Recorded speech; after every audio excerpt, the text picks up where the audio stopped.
They're foolish. The Heat sent home the Knicks tonight. Hell to the no. We ain't going out like that at home. Not in the Mecca. Absolutely not. Not at Madison Square Garden. Ain't no quit in New York. Ashley, No. We're too gritty for that. We got too much pride for that. We got too much pride for that. Absolutely not. You did what I've been doing with the Suns and this whole depth thing. Nah. You know that the Heat, they're the better team. You know they're the better team. You know that they have the better coach. You just talked about Spoelstra. The Heat send the Knicks home They're tonight. not sending us home at the Mecca. Absolutely not. They have Our the- house. they have the Not in depth. front of Patrick Ewing. Not in front of John Starks. Not in front of Tracy Morgan. Not in front of Spike Lee. Not in front of the Knicks fans. Not in our home. Not in our house. We ain't going out like that. Ain't no quit in New York, baby. We not doing it. All right? If we gonna lose, we losing in the 305. Have some respect for us. Let's go Knicks. Let's go Knicks. Please win. Heat sending the Knickerbockers on a short subway ride home. Heat in 5, baby. Heat in 5. Oh, I love it. I Yeah. love City Pride. I Yeah. love City Pride. Ashley Nicole Moss, go ahead, do your thing. Keep it going. Keep it going. What's New up? York State of Mind. I wish I had like the Nas soundtrack, New York State of Mind, playing in the background right now. Listen, I tried to tell him. Oh, go ahead, spit. Go ahead. New York State of Mind. Listen, I'm telling you, no quit in New York. They thought I was crazy. They thought I was irrational. They thought I was emotional. But there's nothing like the Mecca. There's nothing like the Garden. There's nothing like being in New York. Nothing like that fan base. The energy is real. Just the magic of it is real. And the New York Grits, AKA the New York Knicks, there is no quit in New York. If we were going to lose, it was not going to be at home. It was not going to be at home. Now, look, But see, will the Knicks win the series? Different conversation. But we didn't lose at home. We didn't lose at home. And it's the principle of the matter. okay, so you representing Ashley Nicole Moss representing Brooklyn, Queens. Wait, where we representing first of all?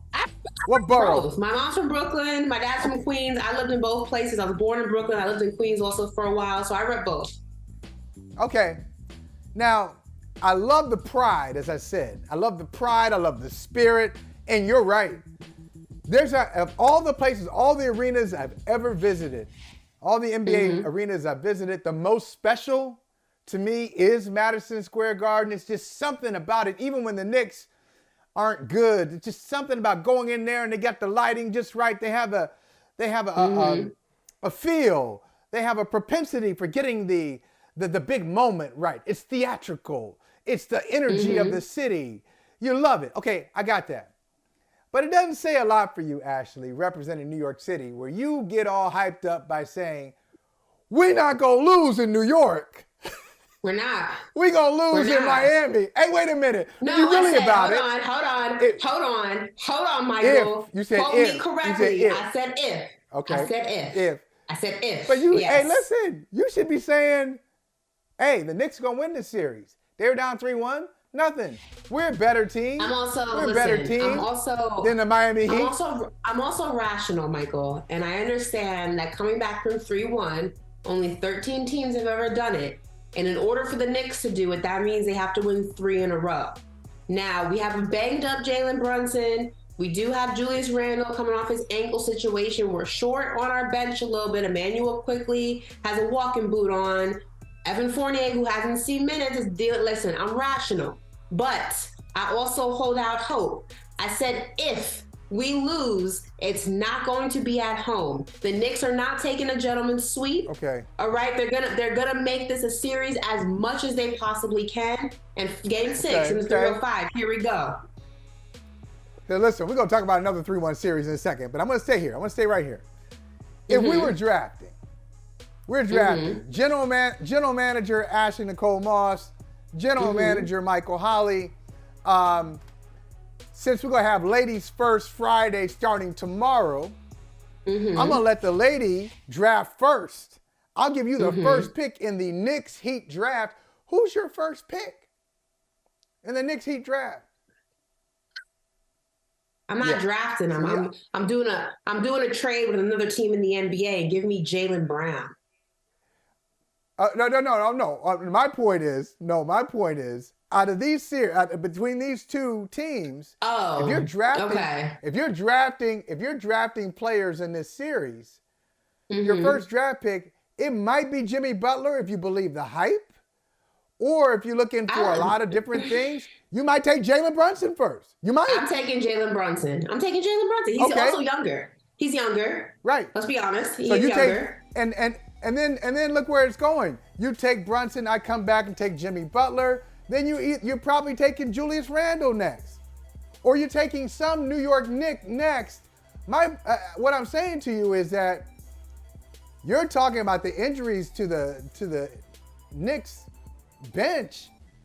The Miami Heat are here on a wing of prayer and some, pixie dust. I mean, they got Jimmy Butler.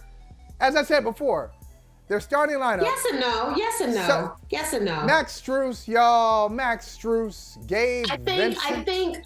I think this is a Kevin narrative that I do think this is a narrative the Miami Heat have dealt with for many seasons, many years rather. Is that, listen, living in Miami, you can't avoid hearing about the Heat. They're on local television down here and things like that.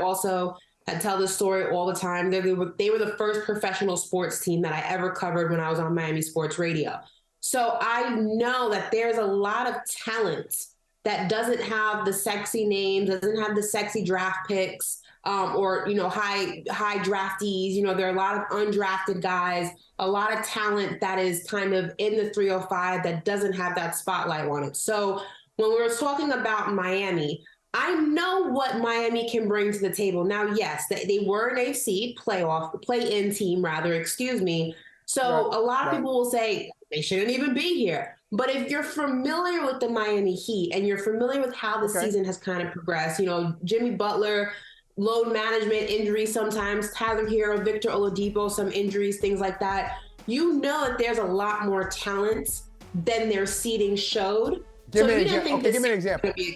Give me one. Give me one guy who is good that I'm not giving credit for being really good. On the Heat. You just named them: Max Strus, Caleb Martin. They're Max really Strus. reliable. Come on, They're reliable. They're reliable role players. They're reliable role players. They're not superstars.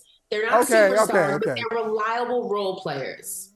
Okay, yeah, they're reliable role players in starting roles. That's your backcourt. But that's because they have no choice. They have no choice right now. Right. So that's what I'm saying. Like, I think the Knicks could do it. I'm not predicting it. I have a lot of respect for the Heat. For sure. I do. I respect it. I know people are tired of hearing it. Hashtag Heat culture. It's real. I respect it. But if you were to do it against a team, if you're down 3-1, I'd much rather be down 3-1 to the Miami Heat in their current condition, especially with Tyler Hero out. I'd feel better about being down 3-1 to the Heat and being down 3-1 to the Lakers. We'll get to them in a second. Respect us. We're technically 3-2. So now 3-2. Come correct. We're 3-2 now. Can I say? But listen, for me, go ahead.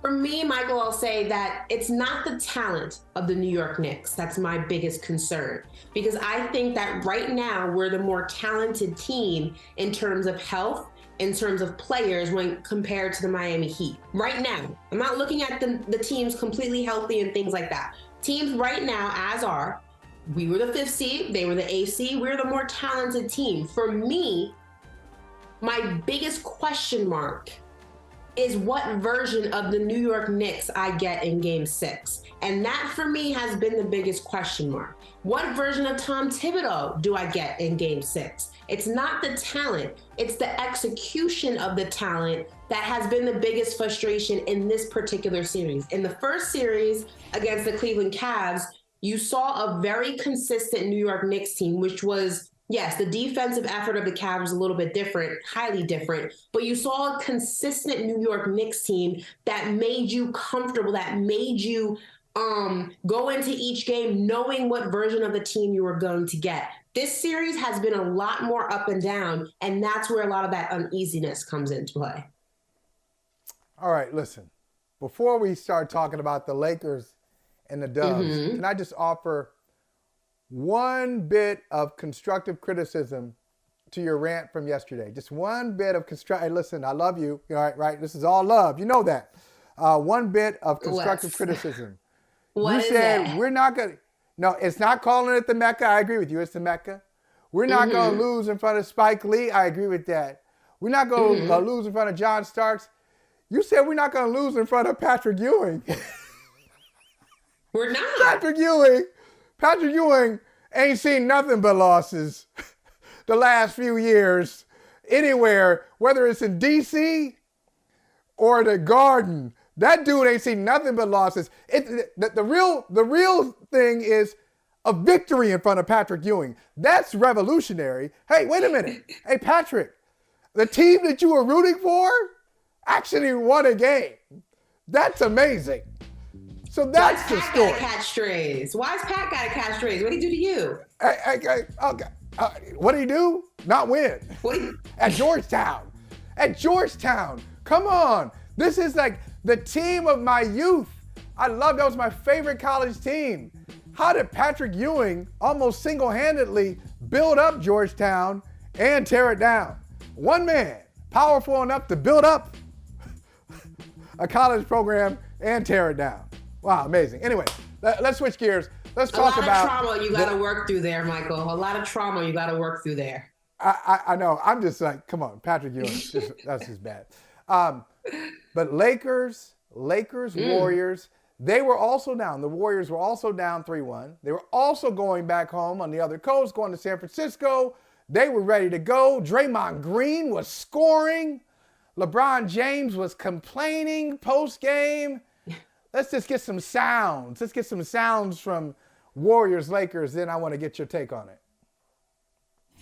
The conversation in the last 48 hours has been, from the Warriors standpoint, has been gamesmanship on your team and flopping. Do you feel like that affected anything in terms of the way the game was dealt with tonight on the court?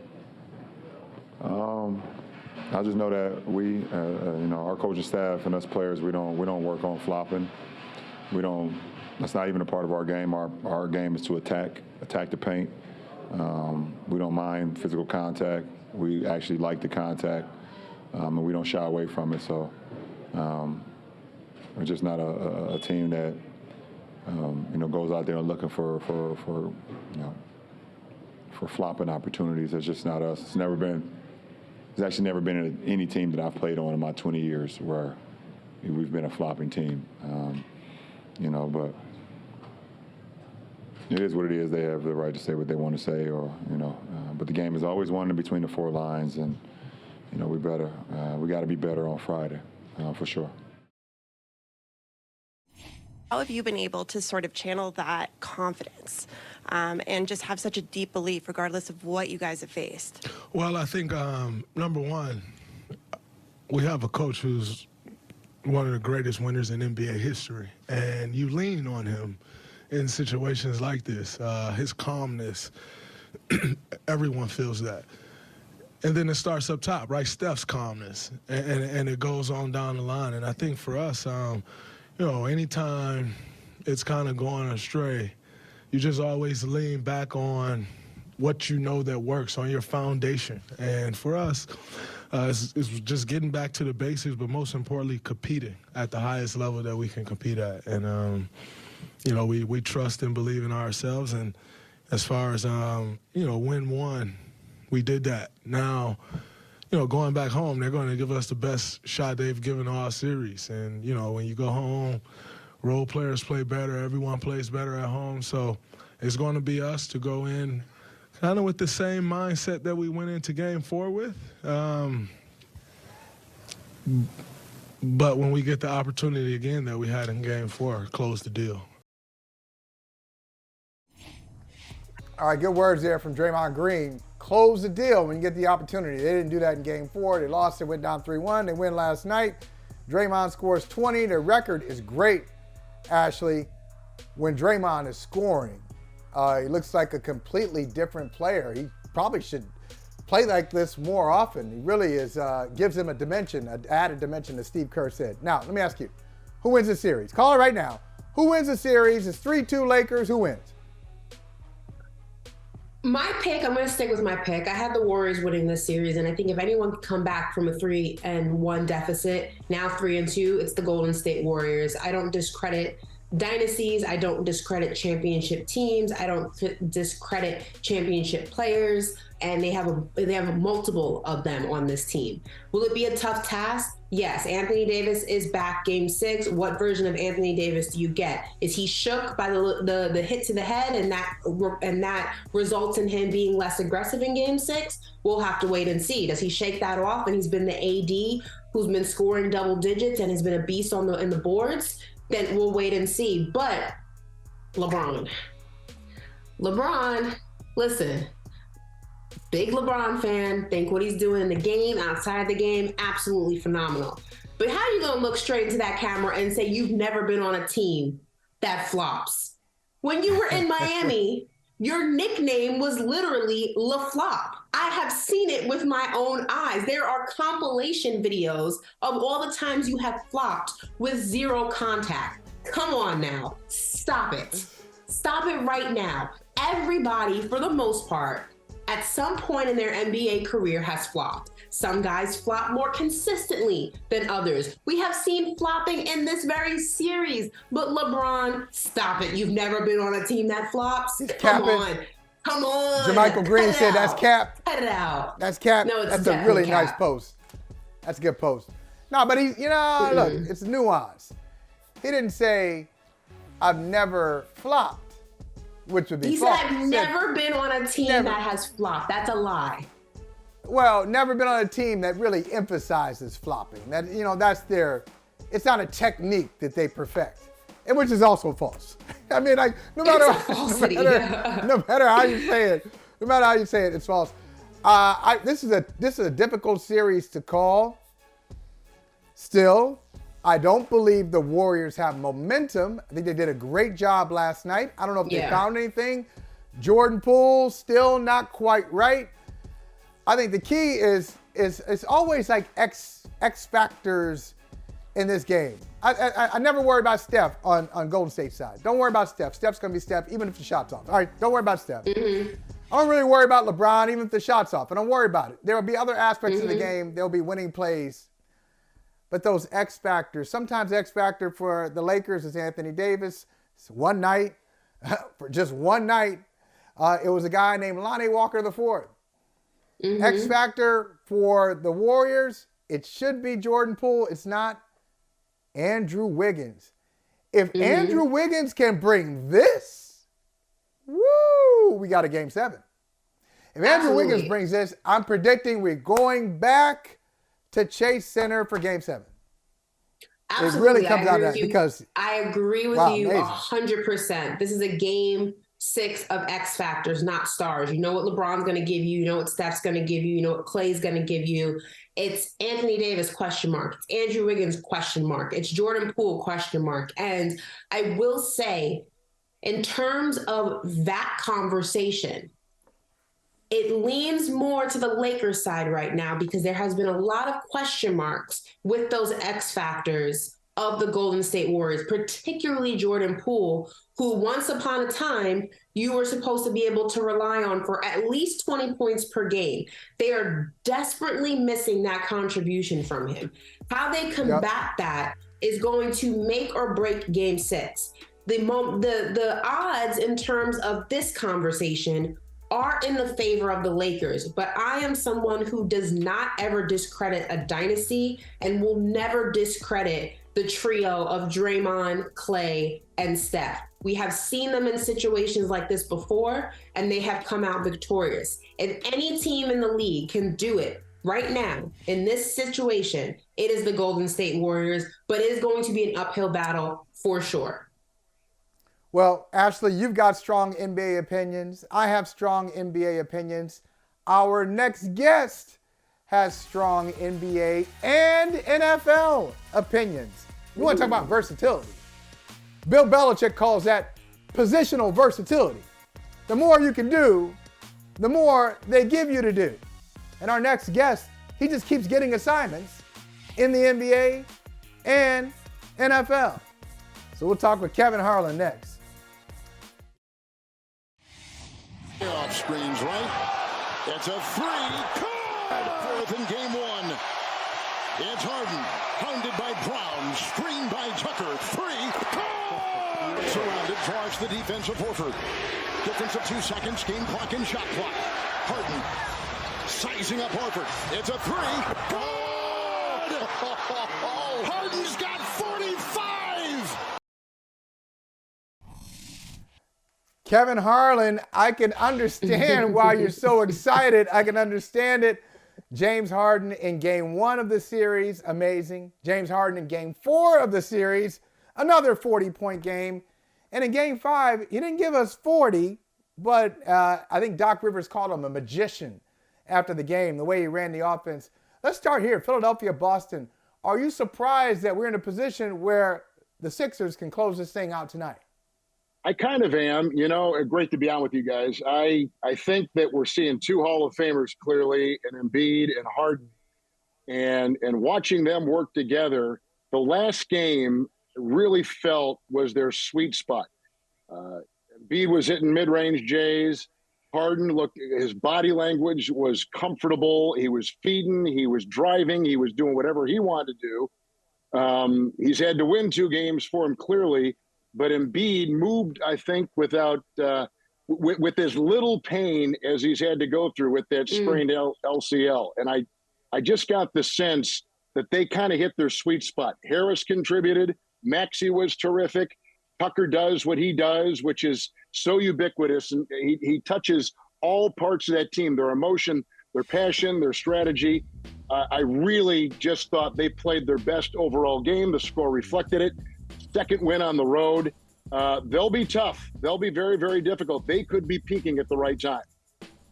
A lot of question marks about Boston. We'll get to the other side of the ball here, and wondering exactly what is going wrong with a team that was so dominant in the regular season. A lot of question marks about Joe Mazzulla, maybe lack of experience, inability, or his inability rather to make the proper adjustments to go ahead and compete with the 76ers. Questions about Jason Tatum and the superstar status, lack of a point guard. But I think one of the biggest questions is, there has been conversations throughout the season and last season, can the tandem of Jaylen Brown and Jason Tatum work? Here we are at another situation when it means the most, and that question has arisen once again. Can they work, or is it time to break this tandem up? No, good questions and good thoughts. The bigger sample size was clearly the regular season. They won 57 games. They're the most balanced team coming out of the regular season. Second in offensive rating, third in defensive rating.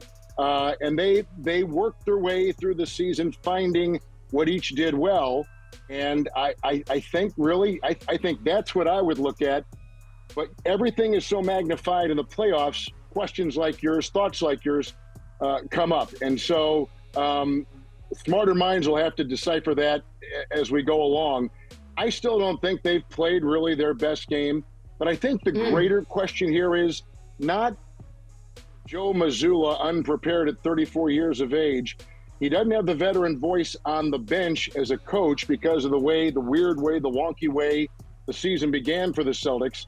But I think in retrospect, they probably would have gotten a veteran coach from the past to come on there and help stabilize things a little bit. And that could be what's going to come in the future. I don't think they've got the PJ Tucker voice and presence on their team. I think that's what they miss. I don't think there's any leadership. I don't know that from talking to anybody.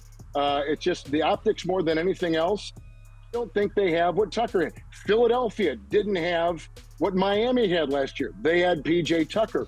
That role for a guy that doesn't have to have plays called for him or touch the ball to be effective is incalculable. And that's what I think Boston is missing now more than anything else. And I think that's why Philly is thriving. Only team to sweep a first-round series. They've won 2 on the road in Boston, a tough place to win in the second round. They've got Tucker, and everybody is doing their part. Until that last game, I think that the contributors that had made Philly so special had really come to play. It had always been Harden in their 2 wins with big late-game winning shots. Now they have kind of all gotten, I think, the traction each individual player needs, right from Harris to Maxey, and of course the two big stars found that sweet spot. That is trouble for Boston. Yeah, you bring up an interesting point about Mazzulla at 34. And, last year, just in terms of dynamic optics, he wasn't even in the front row. You know, there are all these coaches now, Kevin. You got to have a front row coaches and a second row. He was in the second row last year. Now he's been elevated to the top position. And you work with a Hall of Famer in Reggie Miller.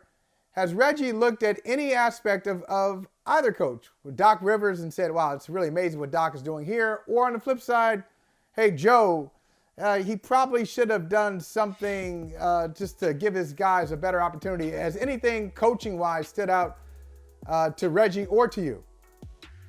Not necessarily with Joe. I actually think that when he had Tatum take that last drive and then the kick, and they were just a split second short with the Marcus Smart hit from three that would have won the game. That's the way they operate, and that's the way they have operated all season long. They don't want the defense to set. They want to get things in transition. They want to have that movement and that uncertainty. Tatum just got a late start on the play.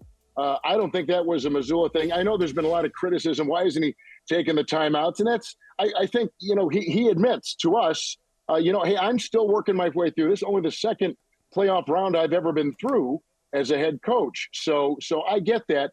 It's less him. I think it's more among the players. It's a players' league. They want control. He gave them control. And for whatever reason, the voice, the leadership, whatever it is that Philly is getting is not what Boston's getting. But look, Boston was one of the best teams in the NBA in the regular season. They're not going to go flittering away. Horford has not been Horford except for one game in Game 3 when he went 5 of 7 from distance. I think their best basketball is to come. I think they're going to have a real tough battle tonight against Philly, but it would not surprise me at all if the C's win that game. But I think Doc, and just to finish off on that point about coaching, I think Doc is coaching one of the best series he has ever coached. He's a Hall of Famer as a coach. He's right up there amongst the highest ranking wins of all time playoff coaching wins we've ever seen. Like, he's checking all the boxes. I think he has manipulated without Embiid early on. I think and getting in Harden's head and making Tucker in the role he's in and kind of fluffing up these other guys that have got to get their fingerprints on the game.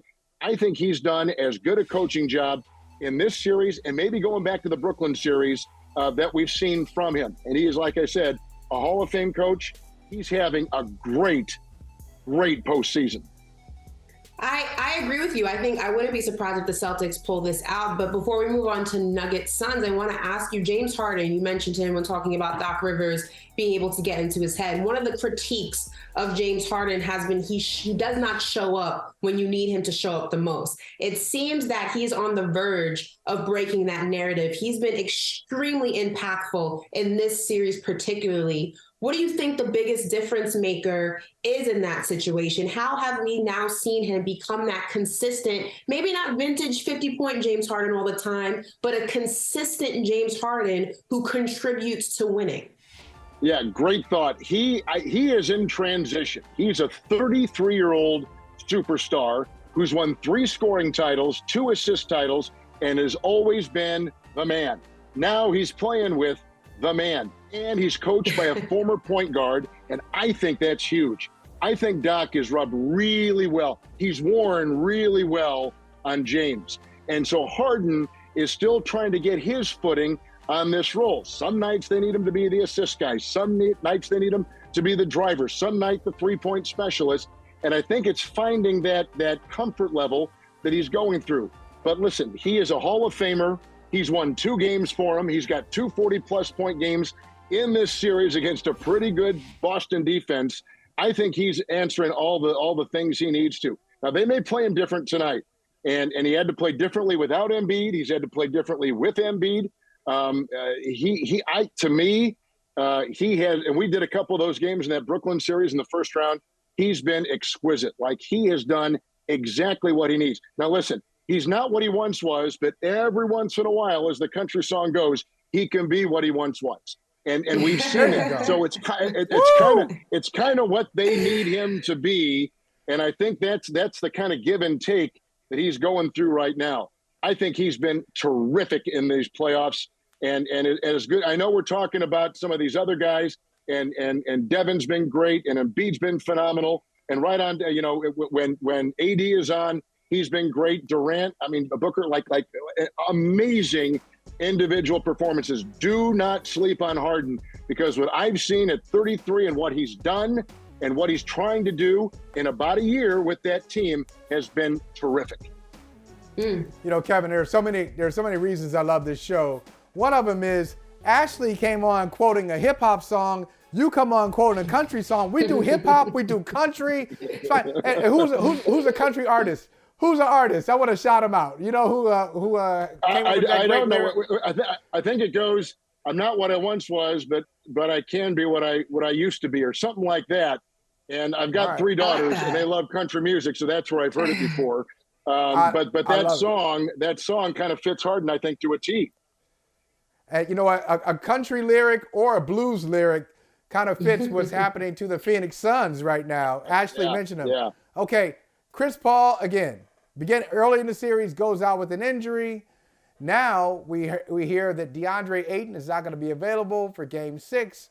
They could be eliminated. What do you expect from Suns Nuggets with no Paul and no Ayton? I love Denver. I've loved Denver from the beginning. They're under the radar, even with the 2-time MVP, a star in Jamal. They've kind of checked every box for what they need, and that's the adroit moves that Denver front office has made. Phoenix decided to kind of be the outlier here a little bit. Big names, but the underbelly is not there that makes a great team a great team.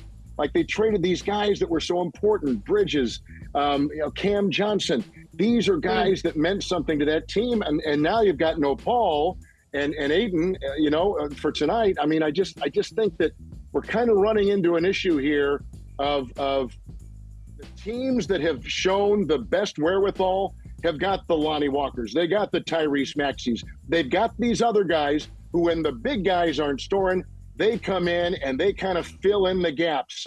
And they don't need to have the ball. They don't need to be an every game player and every touch player.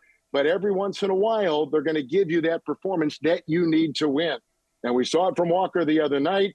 There are a lot of guys on Golden State, and clearly last night, these role players play better at home. The role players played well for Philly on the road the other night. That's what it's going to take.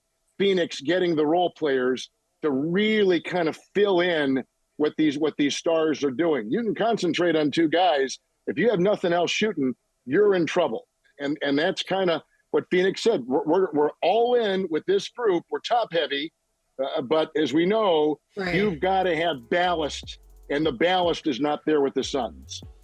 Well, I mean, we talk about being top heavy, and we can't ignore Devin Booker having one hell of a series. Absolutely phenomenal. Safe to say, depending on who you ask, maybe the best player in the postseason right now. But on the other side of that, Kevin Durant, especially in Game 5, he doesn't look like the KD we saw when he faced Milwaukee in that Brooklyn series by himself and he missed the mark by a big toe. He seems a little bit more lethargic, a little bit less sure of himself. His shots aren't falling the same way. His selection's a little bit off. What do you think is the biggest issue for him in this particular series, and why is he having such a difficulty getting started so soon in the game, and it takes him a while to get revved up?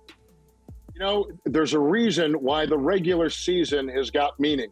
You build your calluses, you build your endurance, you build your familiarity with your teammates. You've gone through the ups and downs, you've navigated the troughs and the peaks. You've gone through all that stuff. He was out a long time with Brooklyn. He got injured immediately in Phoenix. He came in late in the regular year, but I'm wondering if he's just taking a dip just because he had the big thrust, the adrenaline was going. And now he's trying to collect himself a little bit. And I would never minimize what is doing defensively. We should never minimize. We can always blame it on a player and it's this and that. I just kind of did. But I would also say never minimize what a team like Denver's doing defensively, how hard they're making it for him to get to the places where he likes to shoot it, how hard they're making it on him getting the ball, where he likes to catch it and come up, rise and fire. And those are the things that I think sometimes, and I'm guilty as anybody, that we don't pay as much attention to, because it's always a lot of things. It's never one thing. It's always a lot of things. And I think for Durant, I think it's the long absence. It's the new team. It's not building the calluses. It's maybe trying to get your second wind. Like, it's all this stuff plus what Denver is doing defensively. And I think that, like the New York-Miami series, I think those guys in Miami got healthy middle of the season, kind of like Maxey and Harden did with Philadelphia. And since late December, I hate to go back to that series, but Philadelphia has been the best offensive team in pro basketball when they got Maxey and when they got Harden healthy. And they have shown it. And now they're showing it again in the second series. And I think maybe Durant is suffering from a little bit of that. Miami was injured the first half of the season. They have slowly gotten healthy in the second half and had a chance to kind of build all those different those components I was just talking about. They've had a chance to kind of build up on that stuff. And so you're seeing the performance you're seeing from them now, knocking off Milwaukee, giving the Knicks all they can handle after New York had the terrific Cleveland series. So I think, when we all, and I'm right there, 82 games is too much, but 76 might be right. 72 might be better. Huh. The regular season has a purpose, and we're seeing it now. Here's my last thing for you before we let you go. I'm just wondering if NFL announcers get a little sneak peek about what games they'll be announcing before the schedule comes out. Yeah, listen, I'm not trying to put you in a tough position, but what games are you going to be doing this year that you're excited about? Just for example, I don't know. Anybody ever tell you? Holley, I love this man. I love reading this man, and I love being on with this man. I know my Monday night schedule because we saw the Thursday game is going to be Detroit, Kansas City, and at Arrowhead. And then my first Monday game will probably be Aaron Rodgers and the Jets against the Bills. So when the Monday schedule goes out, I'll know where I'm going to be all those Mondays. It's Sunday that we don't know. And what has made it interesting this year is that for the first time, it's not necessarily CBS is the AFC network and Fox is the NFC network. Now they're basically putting all the games on Sunday in a hat. All the games that are on Monday, they're not on Thursday, they're not on Sunday night. They put them in a hat. Love it. They're going to shake them up, then they're going to just throw them out there, and that's how they're going to get the games. We'll do as many NFC games at CBS as Fox announcers will do AFC games. So that's going to be a big difference this year, and so you're really going to have to pay attention where your team is playing on a Sunday afternoon. And they may want to decorate Mondays, and they want to decorate Thursdays and Sunday nights and Fridays on Black Friday. The bread and butter, the NFL, will always be Sunday afternoon. That's where people learn to love the NFL.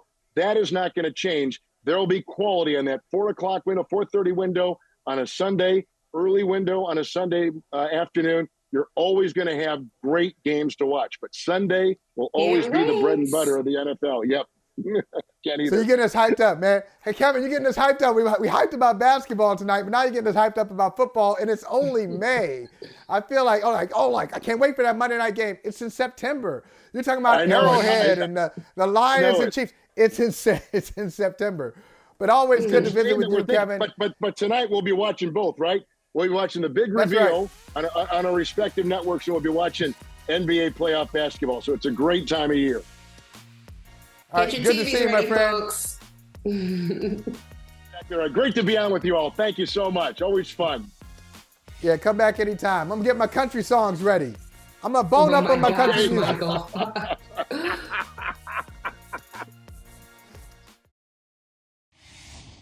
The game is great, but we are really changing the American calendar here. Normally, day after Thanksgiving, leftovers and hangovers, this lethargic day. How's this going to change the Friday after Thanksgiving? This is because if we nail this, we're doing it every year now. Oh, and that's what I love about it. I'm like, are we starting a new holiday tradition? Yeah. Right. Like, is this going to be our day? And so that's really, really special because, like I said, it combines all the things that you want during the holiday season. Like I said, you can stay home with your family. You can do the shopping that you want. And most importantly, something I think is cool, it's a bit of a gift to everybody because you can watch the game even if you aren't a subscriber. So it is available to everybody on Black Friday. Wow. So all the things that you could want wrapped up in one. This is what the NFL has produced, Ashley Nicole Moss. We already had Thanksgiving football. Now, back in the day, this is funny. They keep giving you more until you say that's enough. The problem is, I guess it's a good problem to have. Nobody says that's enough. So back in the day, it was your Cowboys playing in the late window on Thanksgiving, early window Lions. Now we add a late night Thanksgiving game.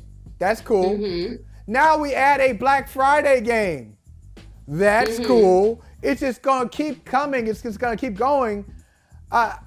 Do you think, are you at a point, let me ask you, forget about speaking for people, because it's not enough for me. Bring it on. You want Saturday football, Tuesday football, I'm good with it. How about you? Yeah. Do you look at it and say, oh, wait a minute, let's tone it down here. It's a little too much. No, I think that if you strategically place them in spaces that make sense, bring it on. Like, for example, I think this makes sense. Thanksgiving, you have the 3-game slate. And I don't know about you, Michael, but I have the Thanksgiving hangover. I don't go anywhere on Friday. I'm still trying to digest all the turkey and wine that I drink. So I think it makes sense. Nobody is really moving and shaking. It's not like they're trying to do this the Saturday of Thanksgiving weekend or, the next week. It makes perfect sense. 3-game slate. You're not going to have to really worry about NBA. Then you bring on this Black Friday game, you eat your leftovers, you do some online shopping maybe, or if you're crazy enough to actually go into the stores at 4 a.m., that's on you. But by the time that's all said and done, you can enjoy football on Black Friday. I think this makes perfect sense. It does. And I want you to do me a favor, okay? Because I know your team, and put that, Gary, put that schedule back up there because I want to make a point. There's a game on the schedule. I think it's already highlighted. It's already highlighted for me. It is. I know you love the Cowboys, and I don't love the Cowboys. I don't love them. I'm not a Cowboys hater, but that's fine. Cowboys are great. They're good for business. I want you to please inspire the Cowboys right there. Week 5, Cowboys at Niners. I need the Cowboys to win that game. I need the Cowboys to win that game convincingly. Because, Ashley, I have never seen a team that hadn't won a thing be so full of it, so arrogant, like the Niners. Who's arrogant? Okay. The Niners. Deebo Samuel talking about, it was 10 on 11. We're clearly better than Philly. We're clearly better. If our quarterback doesn't get hurt, well, wait a minute. It's football, bruh. It's football. Your quarterback might get hurt. Your left tackle might get hurt. It might affect the game. It might happen in the first quarter. There's no rule that says, hey, only injuries can happen when the game is in hand in the last 5 minutes or 4 minutes. So I need you to humble, you and the Cowboys, please humble the Niners.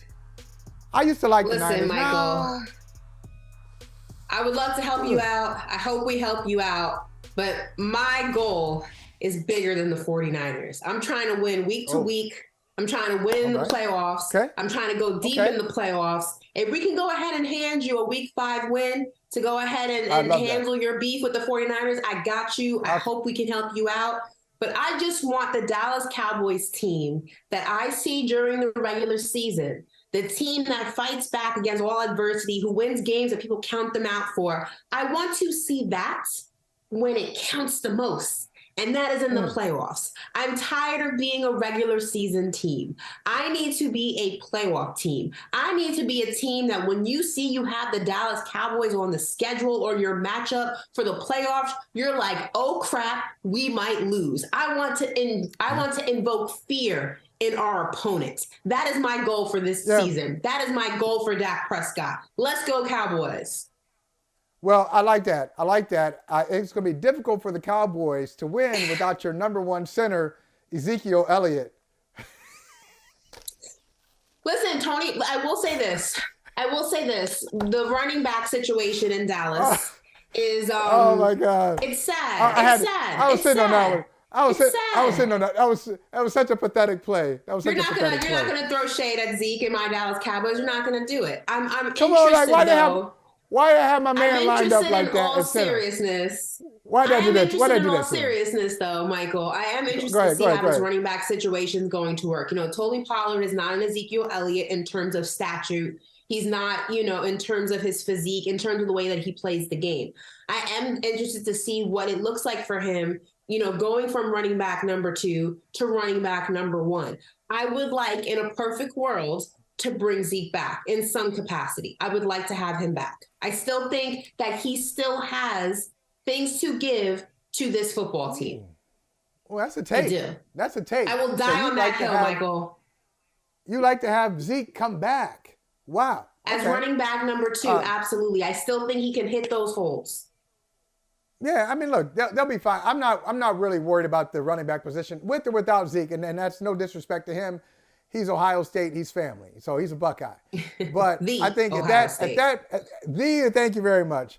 But I think at that position they'll be okay. The bigger question is Mike McCarthy about it? Is he about it? They moved on from Kellen Moore. Is Mike McCarthy ready to be that OC who's imaginative? Can he be an imaginative OC who gets the most out of the offense? Michael, it is May. Why are you trying to stress me out already? Okay, I don't want to stress you out. I'll stress you out. Let's get somebody else's stress in here. Let's get some other teams' stress in. Like two teams I'm really looking at. Teams that have, one team has never been to the Super Bowl. One team went to the Super Bowl last in 1969. So the Jets and the Lions. The Lions, the official team, a brother from another, goes to Arrowhead, as Kevin Harlan said. And they won 8 of their last 10. They look like a playoff team that didn't make the playoffs. I'm buying in on the Detroit Lions. How about you? I'm not talking about Super Bowl, but I think they're a playoff team. I think they will make the playoffs. How about you? Absolutely, I agree. I think that they looked really good in the second half of the season. There was a lot of promise there. I think that they've made the adjustments necessary to kind of start off this season where they left off last season. The Lions are turning a leaf. It's no longer you see the Lions when you're on the schedule and you're like, yep, we got one. That's a win in the column for us. I think that the Lions are now a team that you see them on the schedule and all right, we're going to have to do some homework on these guys. We're going to have to bring it. These are not the pushover Lions of the past. And I'm excited. The city of Detroit deserves that. The city of Detroit deserves a good football team. It's been a while. Yes. Love Detroit. What's up, Detroit? What up, Doe? All right. So, look, and let's talk about the Jets. The Jets got Aaron Rodgers, and they're going to have Aaron Rodgers taking on Josh Allen and the Buffalo Bills Monday Night Football. Now, I'm not sure how I feel about the Jets. Obviously, they upgraded at quarterback. Wow. It makes so much sense. It's just one of those things, and maybe this is a personal problem. I need to work through this issue. It's an issue that I have. That when things look too easy, I start to second guess it. And sometimes it's just what it is, and I just got to trust it. And sometimes it's not what it appears to be. So what do you think? It looks like add Aaron Rodgers to a team that had major quarterback problems, that had a great defense last year. You add Aaron Rodgers to that mix, you should be in the playoffs. But do you think the Jets will make it? I do think they make it. I think that Aaron Rodgers is the piece that they've been missing. Listen, the Jets are well coached. Like you said, great defense. They have a lot of offensive weapons. I think the quarterback is what they were missing. And listen, a quarterback like Aaron Rodgers doesn't fall into your lap every other day, every other year, every other season. This is a once-in-a-lifetime opportunity for the Jets. Now, I will say, sometimes things can be too good to be true. But if that ends up being the case for the New York Jets, aka the New Jersey Jets, that is problematic because there's a lot riding on this to work. I'm not saying this year particularly is Super Bowl or bust, but let's be honest. Aaron Rodgers, almost 40. How long is he going to keep doing this? You got to make it happen now, sooner rather than later. I remember you said before, you just said that little shot, the New Jersey Nets. I remember you said New Jersey Jets. You said you've never been to Connecticut. You have been to Jersey, right? You have been to Jersey? I have not. Or no? I've been to Jersey twice in my life. Twice. OMG. Yeah, like, you're right there. I don't go to outlet malls. It's right there. Oh, yeah. Oh, Ashley, you're wrong. You're just wrong. Oh. Outlet malls. All right, Ashley, sometimes being on TV launches you to a better job. Being on TV is a great job. But then there are better jobs, apparently, for some. By being on TV, you appear to be a little smarter than you are, or sometimes you appear to be a little dimmer than you actually are on TV. It depends on the day and the moment. Yeah. But in this case, JJ Redick getting an interview for the Toronto job. How do you feel about this for a guy who's not coached today in the NBA? Listen, he was a phenomenal player, phenomenal college player. Do I think he's taking the job? No, this is the same man who used to commute from Brooklyn to Philly when he played for the 76ers. You think he's going to Toronto? I don't think so. All right, and listen, I think he might. Head coaching money. So it's interesting. I do think if he's going to be interviewed for the job, I think it's smart to interview other assistants who have been on the grind longer than JJ Redick. That's my only issue with it. We'll see what if it turns out for him. Other coaches have gone from the broadcast booth to the job and done quite well. Doc Rivers, Steve Kerr, others. Let's talk about Tom Brady returning to New England. Ashley, Brady's back. Have you heard the news? Brady is back in New England. Aren't you excited? Oh, wait a minute. Oh, he's not the quarterback. He's just being honored. Isn't that nice? Isn't that nice? Listen, it's nice. It's expected. It's Brady. He's responsible for a lot of their success. And I know what came first, the chicken or the egg. Belichick or Brady, who needs who more? The case of the matter is he was QB1 and he deserves this. Shout out to Brady. I'm happy we don't have to see him play football again because I'm tired of losing to him. Oh, yeah. And listen, and we can say his last game, Tom Brady's last loss was to the Dallas Cowboys, who chased him around, and it was unfair. They made him look like... Respect us, Michael. Respect us. That's right. I respect it. They made him look like an old man. Now, let me tell you, now, Ashley, I know you know fashion more than anybody I know. I mean, you are on top of the fashion game. I'm just wondering, I want you to look at something and tell me what you think of it, if this actually works. How we feel about this look? All right, like, who you gonna roll with? Who you gonna roll with, Arthur or the woman next to Arthur? Arthur definitely can't see me. I definitely took his swag and I made it swaggier. But those glasses are horrible. Those are Brandon Marshall's. They're not mine. I don't own them, but they're horrendous. Oh, come on now. Listen, anything. It's like fashion. If you sell it, if you believe it, it can work. Come on. Those it's a nice look. Not those, Michael. Not those. Anything but those. All right. Ashley, good to see you. Who you got tonight? Philly or Boston? I got Boston. I got Nuggets. All right. Me too. See you later. Hey, thank you for watching Brother from Another. If you haven't hit that subscribe button, go ahead and do that now. Don't forget you can catch us 3 to 4 weekdays on PeacockTV.com and on Sirius XM Channel 85.